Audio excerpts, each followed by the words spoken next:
Hopefully, some of you know a little bit about what I do. I have a podcast on the digital story at thedigitalstory.com.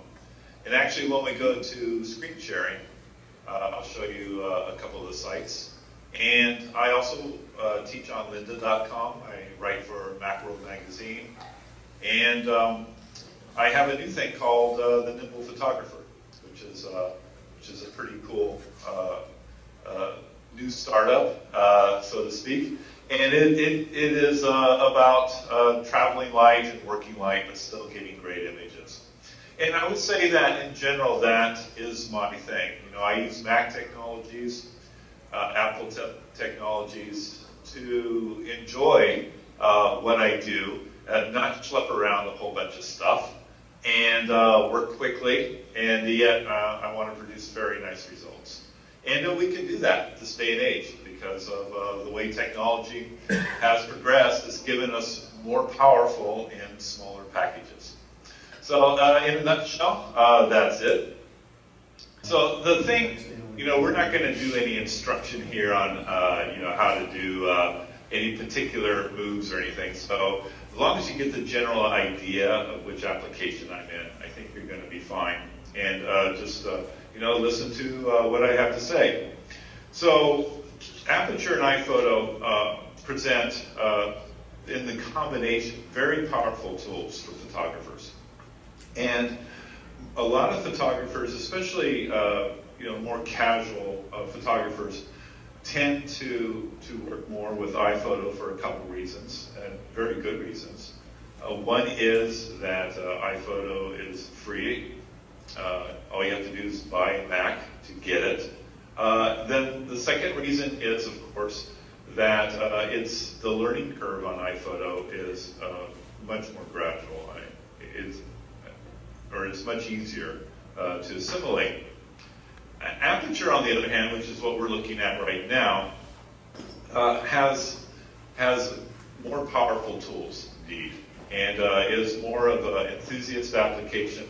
When Apple first came out with Aperture, they presented it as a professional level application, which it is. I use it for my work. I'm a professional photographer, and I love Aperture for my work. But it's also, I think, over time they have made a lot of changes to the app that make it quite good for amateurs and enthusiasts too. And all along, you know, I thought that was a pretty good app for amateurs and enthusiasts. Now, the thing about Aperture, of course, is that there's more to learn. All right? There's more components to this application. It does more things. And, you know, in the way that we sometimes feel about really dense applications, such as Photoshop, is that it becomes overwhelming and we sort of stay away from it altogether. So the thing that Apple did at right around Aperture 3.3, 3.4 was they did something that we call the Unified Library. And this was quite ingenious, and I honestly don't think that Apple has gotten enough credit for the Unified Library. And what does that mean? What that means is that the same library structure now is used for both applications, for both Aperture and iPhoto. So here I am in Aperture right now, and I have a library open. Over here I have albums and projects and so forth. Zoom on in on those so you get a little closer look. So we have albums and projects over here, and very well organized, which is one of the strengths of Aperture. If I want to work with this very same album in iPhoto, now it's really just a matter of me going up to the library, going to Open Library in iPhoto, waiting a second, and now I'm in iPhoto. Same library. And what's very interesting to me is that, look here, the structure is also maintained. So that opens up a world of possibilities now.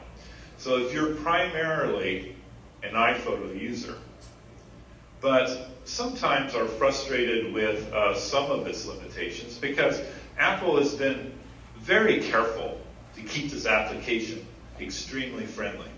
Now, the problem with extremely friendly is that it doesn't do a lot of things. You know, they say, we would love to have that in the application, but we feel that it's going to create some confusion for our targeted audience for iPhoto. So we will put that functionality in Aperture and hope to move those people over there as needed. Now, in the past, what you had to do is you had to make a choice between iPhoto and Aperture.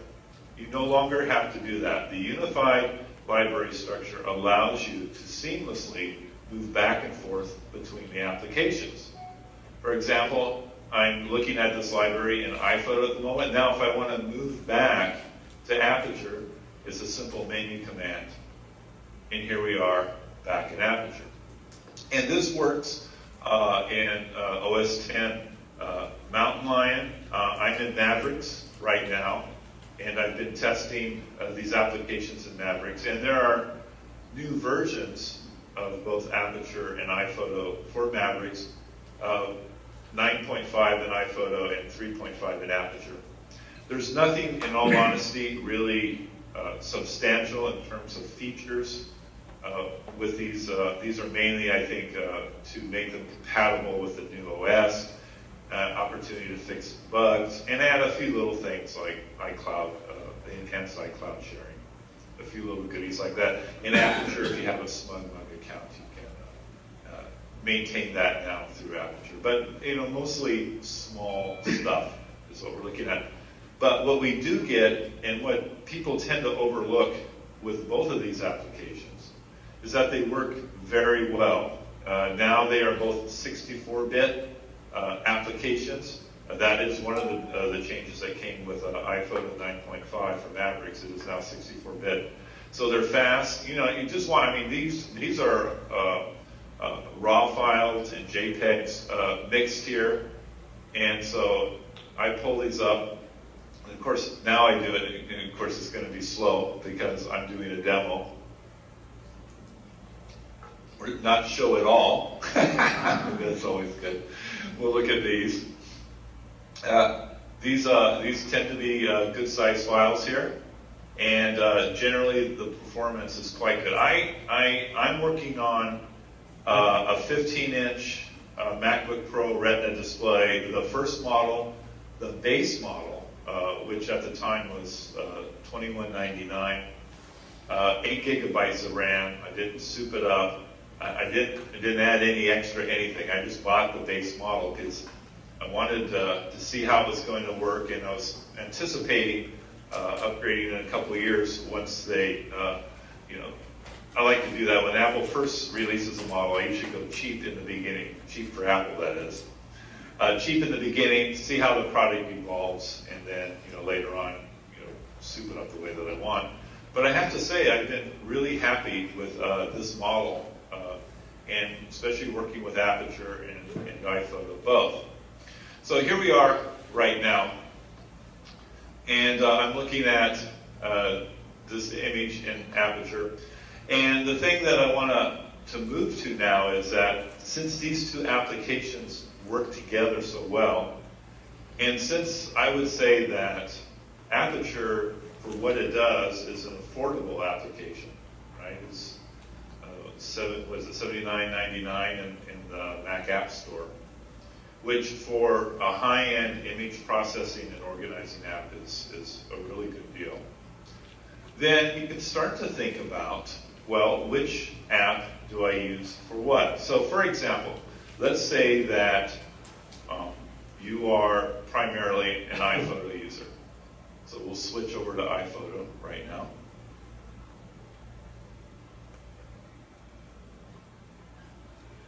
So let's say that you're primarily an iPhoto user. And you're pretty happy with iPhoto, you're comfortable in iPhoto, and there's just a few little things that it doesn't do that you want it to do. And I'll start with importing. If you go to the import dialog box here, actually, hang on one second. I'm going to go grab a memory card, and we'll actually take a look at some pictures right off the card. 1 second.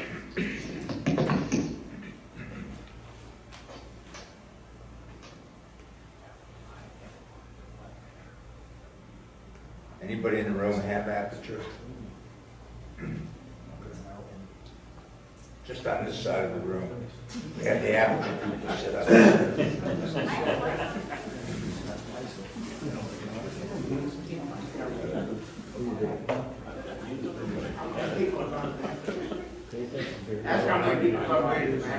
How many have upgraded to Maverick?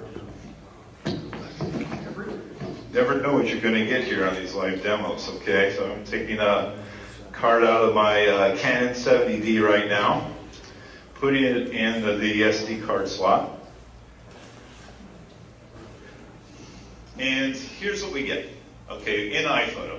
Now, and I have to say, the import dialog of iPhoto has always been one of the things that I didn't particularly like. And I understand why it's this way. So you see over here in on devices, you can see that our card shows up. I'll zoom in there for a bit for you. So you can see that I've taken a memory card out of the Canon, and I have it here. Zoom back out. You get your thumbnails. Now I have a combination of here JPEGs and RAW files. And the reason why I shoot JPEGs and RAWs together is because I have different workflows. When I'm out in the field and I'm doing my nimble photographer thing, I use JPEGs because JPEGs are very iPad friendly. They don't take up a lot of space on my iPad. And the Canon 70D has built-in Wi-Fi. So I can send images straight from the camera to my iPad, work on them a little bit on iPhoto for iOS, and publish them. And it works great. Then when I get home, though, I tend to only want to upload the RAW files and ignore the JPEGs. The JPEGs have already served their purpose. I've already, had them available to me in the field. Now I want to do, more serious work in Aperture, or even iPhoto, which is a very good RAW decoder.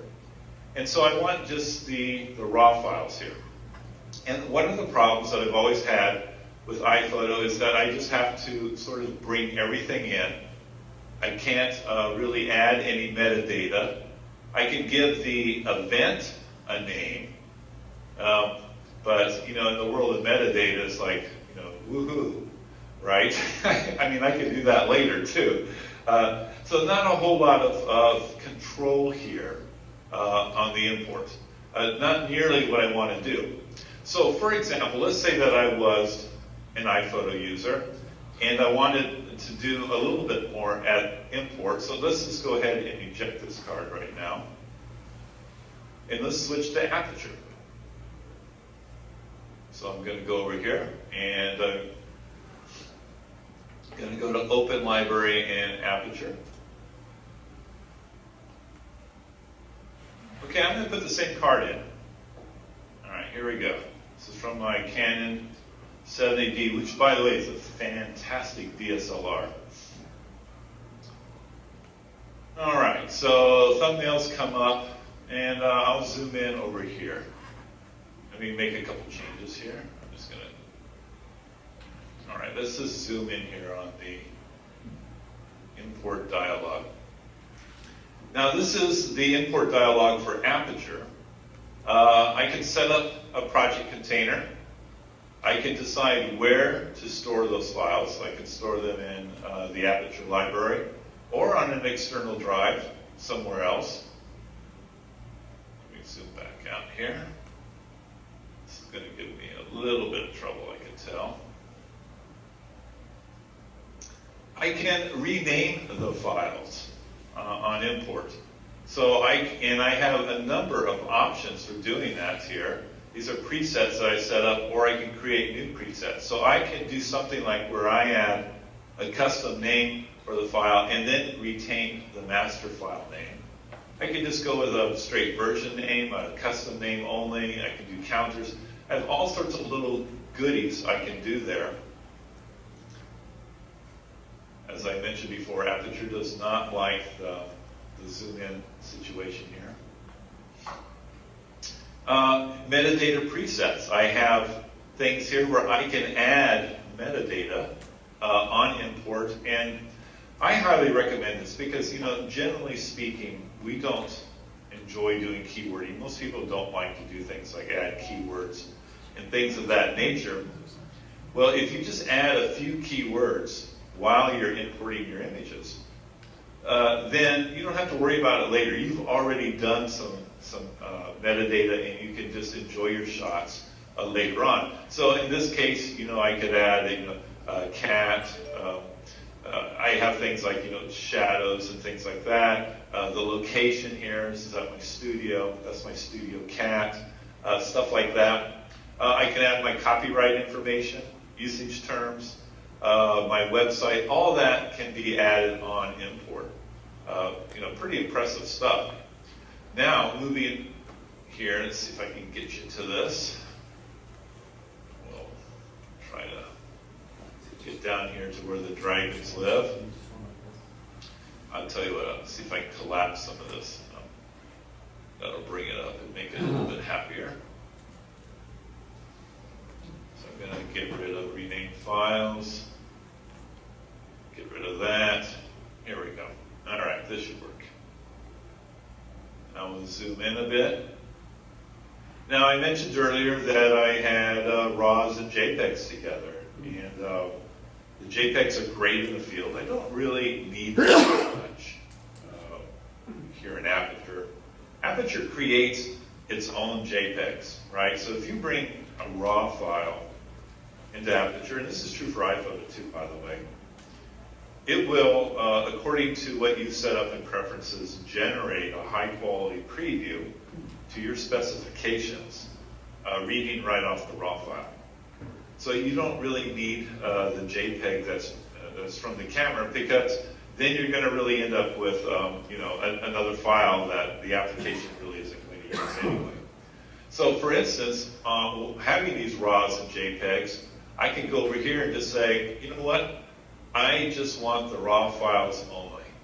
Now watch what happens over here on the left side of the screen when I choose that. Now we just have the RAW file. So I have control over what I can bring in to the application. I'll go back over here to this. I'll zoom back in. So I can bring in both using the JPEG as original, both as RAW as the original, both as separate, which is what we were looking at earlier, the JPEG files only or the RAW files only. This is a really big deal in trying to control how you manage your storage space and how you manage your library in general. So for instance, let's just say that I want to bring in the RAW files only. I'm going to give it a new project name right here. I have a specific way that I do things, so I'm going to use the month, the year, and we'll just call it Cat in Studio. Just like that. Do not import duplicates. I'm going to store files in the Aperture library. I'm going to bring in RAW files only, and then let's add a little metadata. So we'll just do Cat, Studio, Morning. Now you notice that the other fields are already pre-populated, my copyright and all of that, and I'm ready to go. So I'm just going to go ahead and import the checked images. Aperture is going to bring those in. And here they are over here, and let's take a closer look at what's going on in the library side of things. Just to zoom in. So now I have a project folder here set up, Cat in Studio. I've only brought in the RAW files. If I go to Info, you'll see that I have my metadata here that I added. plus all sorts of other little good stuff. That's all here. And let's say now that I wanted to just do a little organization. Say I want to separate the verticals from the horizontals, just as something easy. Holding down the Command key, we're going to go over here to New, create a new album, and we'll just call these Portraits for orientation. Make sure the box, add selected items, click OK. Now I've created an album. All right, so I've done a lot of nice organization that is so much easier in Aperture than it is in iPhoto. But I'm not really an Aperture user. I don't want to get over here and start fooling around with all these adjustments. I find them confusing. I don't really maybe I want to make a greeting card, and I don't really know how to do that in Aperture. It's so easy in iPhoto. So now at this point, what I'm going to do is just go back to iPhoto. So I'm going to open my library in iPhoto.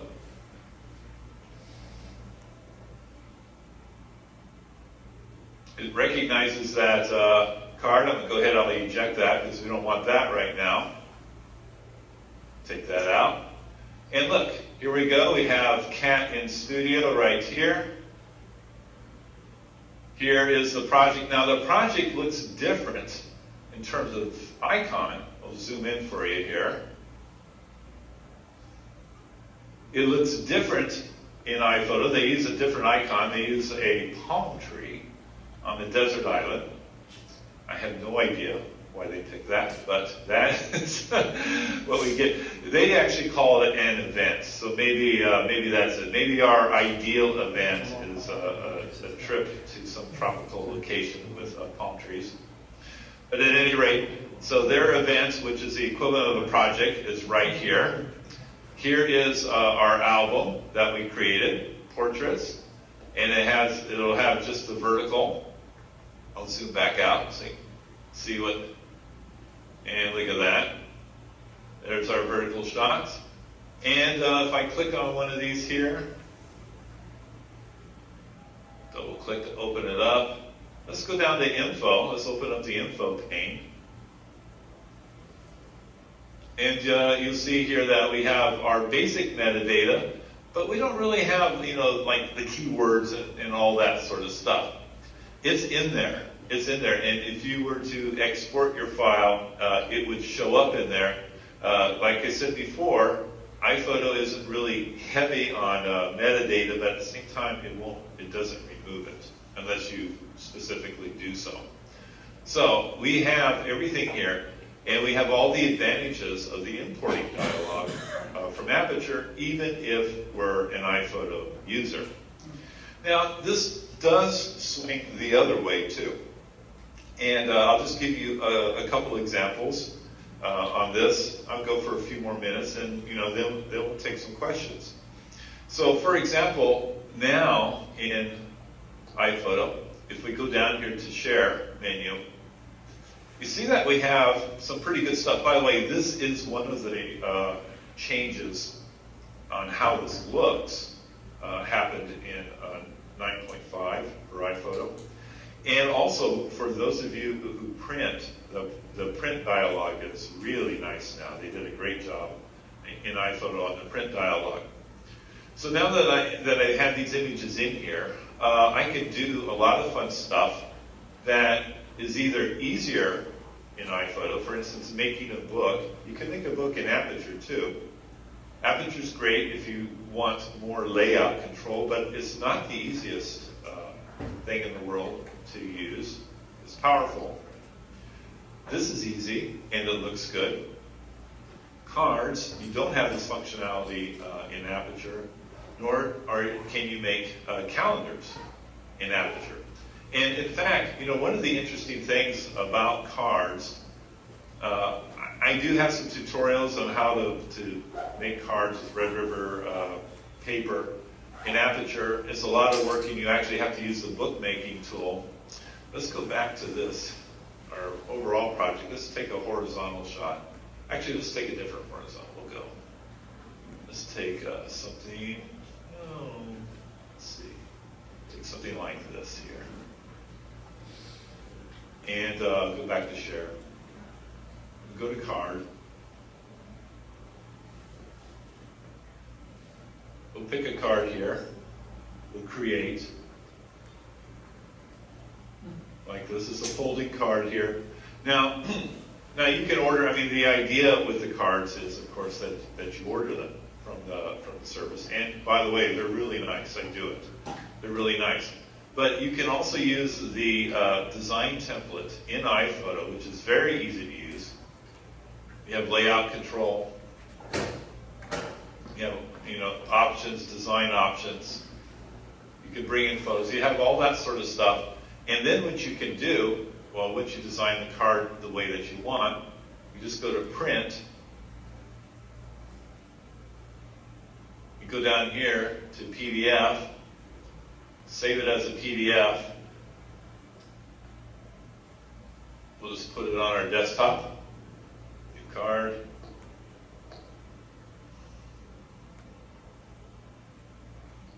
It'll build the PDF for us. Here's our new card right here. I'll double click on it and open it in preview for us. And we've designed a card in iPhoto in just a matter of seconds. It works very fast that you can print out on your own paper. I use the Red River 7 by 10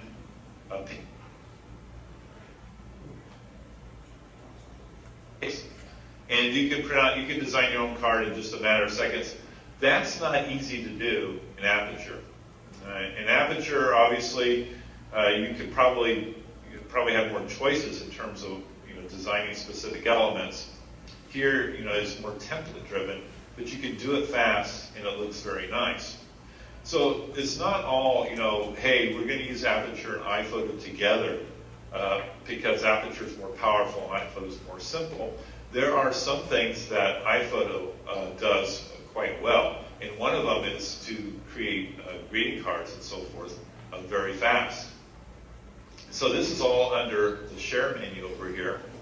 I also think that slideshows in iPhoto are quite easy and quite powerful, and you can actually play slideshows that you created in iPhoto in Aperture. You can even edit them in Aperture. Once you do that, though, this is one area where then Aperture says, okay, once you edit it in Aperture, you can no longer play it in iPhoto. But up until that point, they're compatible. And I think ordering prints in iPhoto is a bit easier.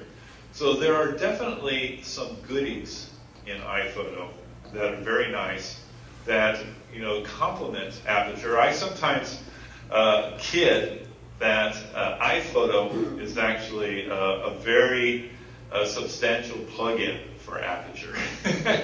And one of the things that I do with iPhoto a lot, since I'm primarily an Aperture user, is that I use it to receive images from my photo stream so that when I go over that 1,000 image mark, I don't lose those images that fall off the other end.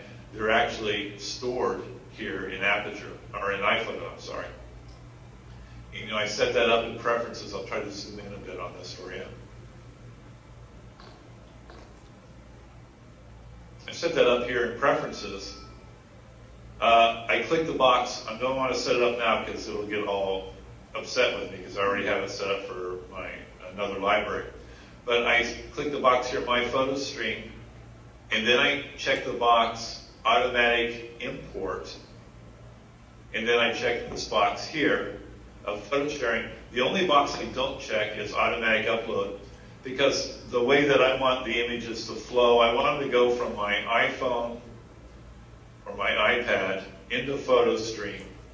PhotoStream hangs on to them, and then when I launch iPhoto here, iPhoto grabs them all and stores them for me, imports them for me, so that as I continue to add photos to my photo stream, I don't lose the old shots. So I actually use iPhoto as my photo stream backup, in all honesty.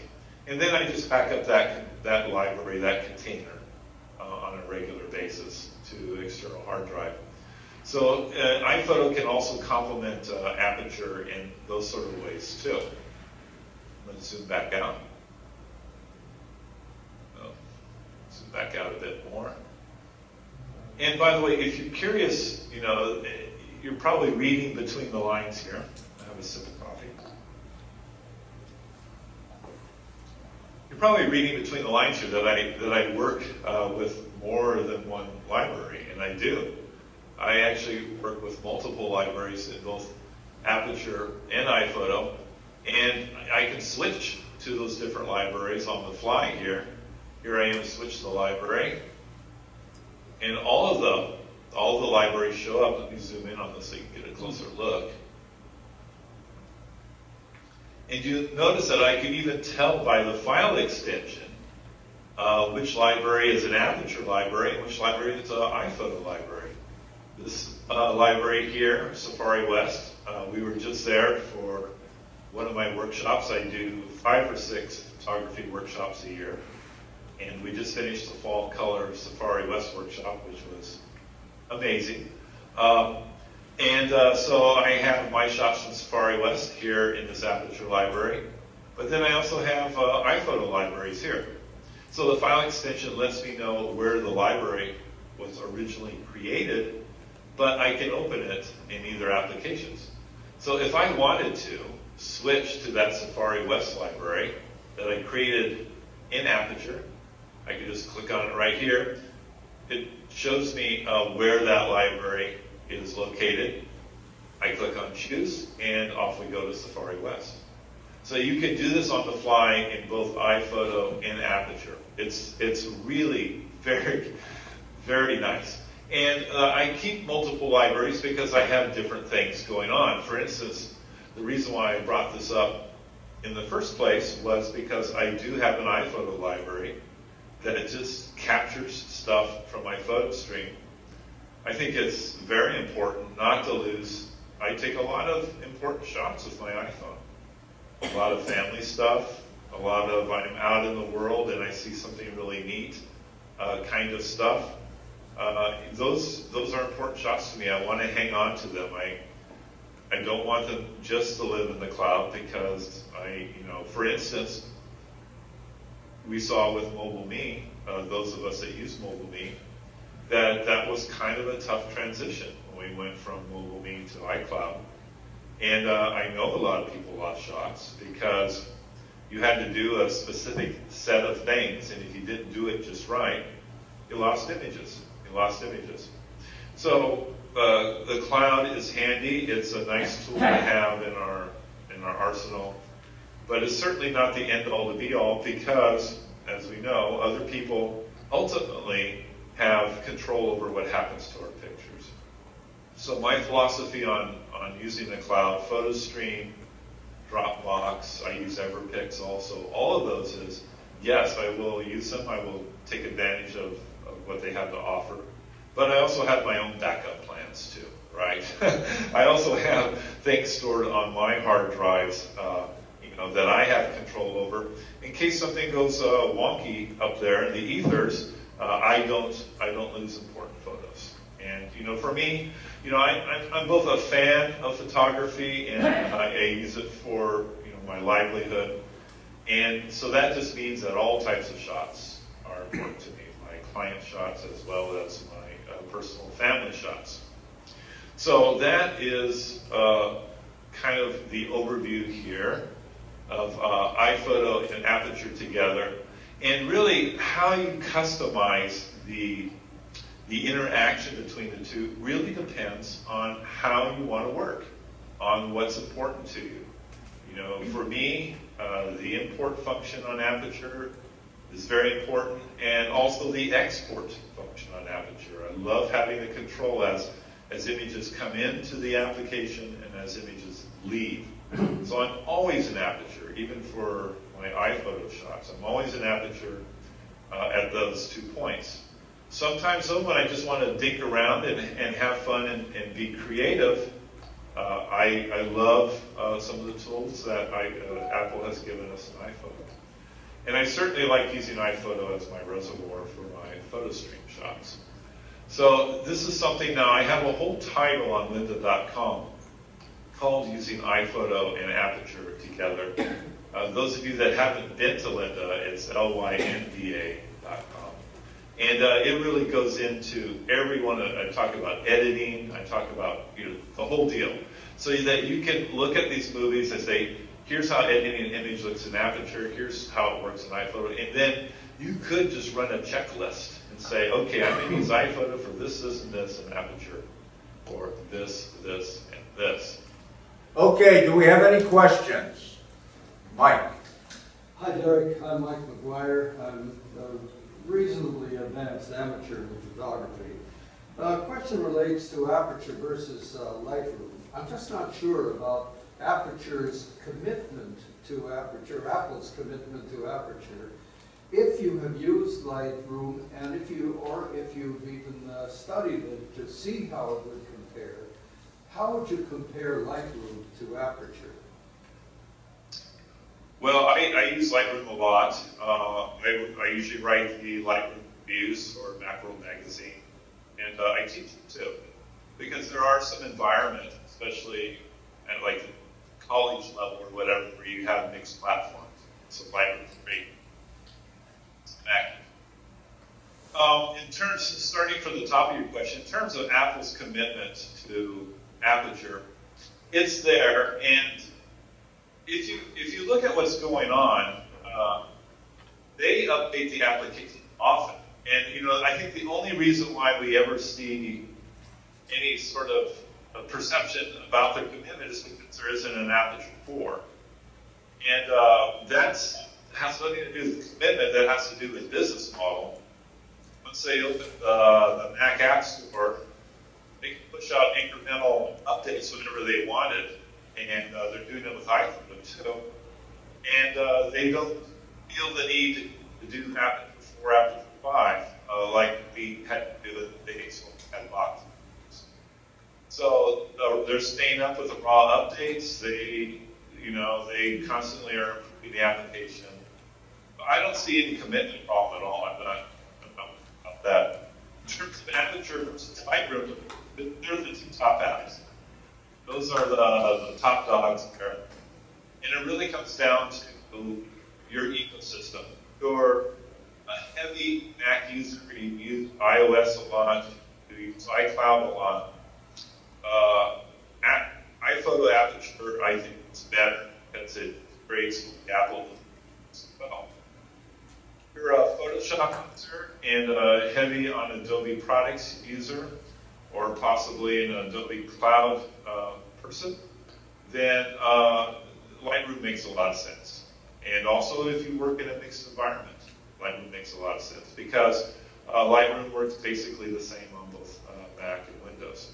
So it really just depends on, make your decision on things like your workflow, your ecosystem, things like that. But I wouldn't get too wrapped around the axle about Apple's commitment to Aperture. And you guys dropped off. I can't hear anything. Okay, can you hear me? Yep. Okay, we have, This is Bridget Dorner. What Aperture, what version were you demonstrating? The latest version, 3.5 on Mavericks. Thank you. Don? Yeah, I didn't know you could switch libraries on the fly like that. So in other words, we don't need iPhoto Library Manager anymore. No. It's library switching is built right into the app, and it works extremely well. Is that only in Mavericks or also in Mountain Lion? It was in Mountain Lion too. Thank you. Yes. Russ, follow up on Mike's question. I know we have some time constraints here, but what does Aperture have related to a developed module like Lightroom? How powerful is it? It's quite good. In Aperture, it's called the adjustments pane. It's a spectrum. And, you know, it's interesting. Some of the things that are just now coming into Lightroom have been in Aperture for a long time in terms of image editing. So the two are very comparable. The things right now that I would say where Lightroom has the edge on Aperture, Lightroom's develop module versus Aperture's adjustments, is that Lightroom can do lens corrections in app, which for, I think, Nikon and Canon shooters in particular, that's nice. It has better noise reduction than the noise reduction in Aperture. In Aperture, if you want serious noise reduction, I think you really have to go to a plugin. But you know, those plugins are available, obviously, lots of good ones. And then the other thing is to, in terms of just perspective control, especially with Lightroom 5, being able to straighten out a building that's maybe tilting a little bit because of the angle that you captured the photograph. You can do that in Lightroom 5, and Aperture does not have those controls. Otherwise, once you get outside of those things there, in terms of being able to do localized editing, you know, using brushes to apply edits to a specific area and so forth, and general editing, what we call global editing, the two applications are very close together. And I think a lot of people really just don't realize how much is in Aperture. And you know, that's one of the reasons why at Linda, the two latest titles that I'm doing, one is portrait retouching in Aperture, and the other is product enhancement in Aperture. I wanted to show off those tools so people would see that I can remove blemishes, smooth skin, change the color of a blouse, change the color of a background without affecting other elements in the shot, all staying within the application, all staying within Aperture. So they're both quite good. However, that being said, just like some people prefer Canon, some people prefer Nikon, some people prefer Pentax, for subtle interface and design differences, I would say that some people prefer Aperture because of its very logical, organized approach to things. And some people prefer Lightroom because the develop module, I think the tool set is prettier than what's in Aperture and how they show off the tools. So, you know, there's something for personal taste. And, you know, that's where you got to go with, you know, what you feel most productive with and what feels most comfortable to you. They're both fantastic apps. Bill? What do you recommend? Wait a minute. Go ahead. Can you hear us now? Can't hear again. Can you hear me now? Still can't hear. Can you hear us now? Yes. Go ahead, Bill. What do you recommend for a travel photographer to sort slides? When you come back from a trip, you got 1,000 pictures, you want to make 150 of the best. How do you get through that process? Yeah, that's a good question, and in the digital age, that's a big deal, right? I personally, my workflow is I use Aperture for that, and I use what I call a two-step sorting process. The first step, and actually, George, you might want to cut the volume without getting feedback, right? So just cut it one. There, thank you. So on the first step, what I do is I go through all the images once. Now you can do this in Aperture, Lightroom, or iPhoto. So this process worked in any of the three apps. I go through all the images once to get a look at them, and I give them either a yay or a nay. And the way I do that is 2 stars is the yay. I love star ratings. 2 stars is a yay. No stars is a nay. And really what I'm looking for on the first pass through is just, is it a decent photograph? Is it a good photograph or not? You know. And now I'm not necessarily going to throw away those images that don't get any stars. You can deal with them later. What I want to do is what you're talking about, which is get to the 50 or so really nice shots. So I go through the whole shoot, and it's 2 stars or not. And the reason why I go through again a second time is because you're not really able to judge the relative quality of a shot, let's say early in the shoot, until you've seen all the photos. And, we're like this, my photographer friend, Ben Long, and I are completely different when we first look at our images. So when Ben first looks at his shoot, he hates everything. He goes, I'm a terrible photographer. I should give it up. He hates the whole shoot. And then over time, there are shots he grows to love.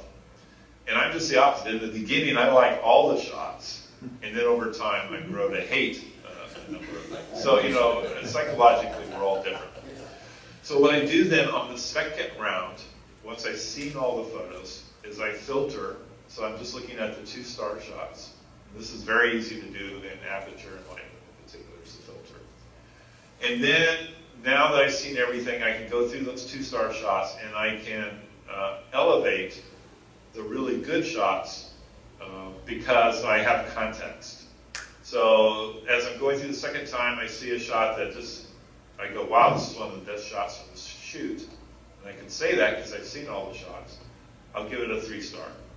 And I'll go through there, and usually on that second time around, I usually get the shoot down to, 50 or 100. I usually starting out with around 600 shots on an average day shooting. And my goal is to go from 600 to 50, and I can do that in 2 passes. So then those images, I get the 3 stars. I create an album for those, and those are the images that I work on. I don't do image editing on inferior shots. It's a waste of time. So I try to only work on my good shots. And then you can decide what you want to do with the no-star shots. You can either delete them or just know that they're there in case you need them. But I can do this process in about 20 minutes. Bob? Bob Kennedy. Lightroom still has that ability that I keep my photos organized in the Finder, and Lightroom works with it. Is that prevalent ability still there in Aperture? I think Aperture used to have it at the beginning. Aperture has that same ability. It's called the in the import menu, where you have the option to where the images are stored. You just choose to store them, and you pick the location. And you can set up that same, it's called reference files. It's a reference file library. Set that up, and actually what you can do, I do this all the time, because I use both applications. I can have my reference files organized in the Finder, and I have a very particular way that I do it. I do a month, year, and then a short name for the folder with the images in it. I can have those sitting on a hard drive, an external hard drive, and I can point Aperture to those images and edit away and have fun with them. And then if I want, I can point Lightroom to that same set of images and play with them, and the original images are not touched by either application. They're only read. They're not changed. So I can have a building shot in Lightroom where I make the building blue with a sunset sky. And I can have the same building shot in Aperture where the building is warm colored with a blue sky, and the original hasn't been touched, and the files are all organized, nice and clean, in a directory on my hard drive. So both applications have the ability to do this. The thing about Aperture is that it gives you the option to do that or keep them all in a container, whereas Lightroom works only with a reference file approach. A follow-up question. Would Can you hear us? a follow-up There we go. Here we go. a follow-up Yep. question? Is that iPhoto sharing with Aperture still working in that mode? Because I have my files, happens to be exactly the same way. It does. The difference is that in iPhoto, when you get into iPhoto, switching back and forth, what iPhoto is going to work with, if the master files are somewhere else, they're going to work with your previews in Aperture. So if you're switching back and forth between the apps and you have a reference file set up, I would set up in Aperture to have relatively large previews so that you have nice, decent sized files to work with in iPhoto.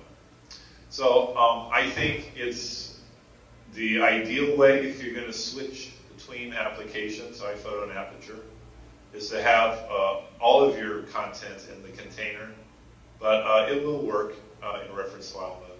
It's just a little different. You're working mainly with previews in iPhoto. Did you have another question, Bob? A different question. You mentioned printing. Yes. Can you compare the three, iPhoto, Aperture, and Lightroom, the quality of the printing control? Sure. iPhoto is the easiest. You'll get good prints in the apps because the image printer. iPhoto is the easiest. Aperture is the most fun. So ability, it has a lot of controls in post, and then I would say Lightroom is right there with Aperture. I think Aperture and Lightroom are head to head in terms of printing from. I like printing from both of those apps. They have a little different approach, but in terms of control and what you can do, they're both quite good. So iPhoto is the easiest, and then Aperture and Lightroom give you a little bit more control. They can do output. Aperture and Lightroom can do output sharpening and some output tonal control that only affects the print job and not the image itself. iPhoto doesn't give you those sort of abilities. Okay. Can you hear me? Can you hear me now? I can't. Hi, Mitch. The face recognition feature in iPhoto, unless it's changed recently, has been very disappointing from the get-go. Why I would think that would be something that Apple could improve significantly, yet that doesn't seem to have come unless it's been so recently. Can you comment on that whole thing? Well, yeah. I mean, I turn it off. I don't use it. I think it causes my CPU to chug, and I don't organize that way. I have other tools. I think it was an interesting idea, and maybe for some people. For me, personally, it's more trouble than it's worth, and I have it turned off on both iPhoto and Aperture. I'm not thrilled with it either. And, when you see when a beach ball shot comes up and asks you to give it a name, you kind of go, really? So, anyway, it's not my cup of tea either. Do we have any more questions? Mike? How is Aperture for creating iBooks? Books? Can you hear me now? Okay. Go ahead. Guidebooks? No, books. You Oh, for books? Yeah. It's quite good. It's quite good. Very good. A lot of control, a little bit of a learning curve. Takes you a little while, but you have more control and you can basically design, that book module in Aperture is basically a sophisticated layout program that's inside, a very sophisticated photo program. So the book module in Aperture is quite good, but you will need to spend a little time learning it and getting comfortable with it. I would say probably a couple of hours is the learning curve on it. Once you do, though, you can create basically anything. And the output that comes back, if you have Apple printed, is very good, very good. How would you, I don't know whether you have Photoshop Well, CC. Can you hear him now? I can. Okay. I don't know if you have Photoshop CC, but if you do, how compatible is it with Aperture? I'm using Photoshop CS6 right now. I'm not a Creative Cloud user. I don't know, but Photoshop and Aperture they have a relationship, but it's not the best in the world. You could round trip from Aperture to Photoshop, but a really big file comes back into Aperture. So, you know, I do it every now and then. As with CC, I can't comment on that because I'm not using it. Any other questions? One more question. What's that? Let's ask one. You have one? I don't know, but if anyone does, I'll do one more. Oh, one more, okay. I thought I'd mention, can you hear me? I thought I mentioned, by the way, that for the last 4 years that the Naples Mac user group has 5 memberships with lynda.com. All right. And I divvy them out on a weekly basis. And so, and many of our members, not enough though, but many of our members really take advantage of it. Well, maybe more now, huh? Right. Well, listen, thank you very, very much. We really appreciated your time.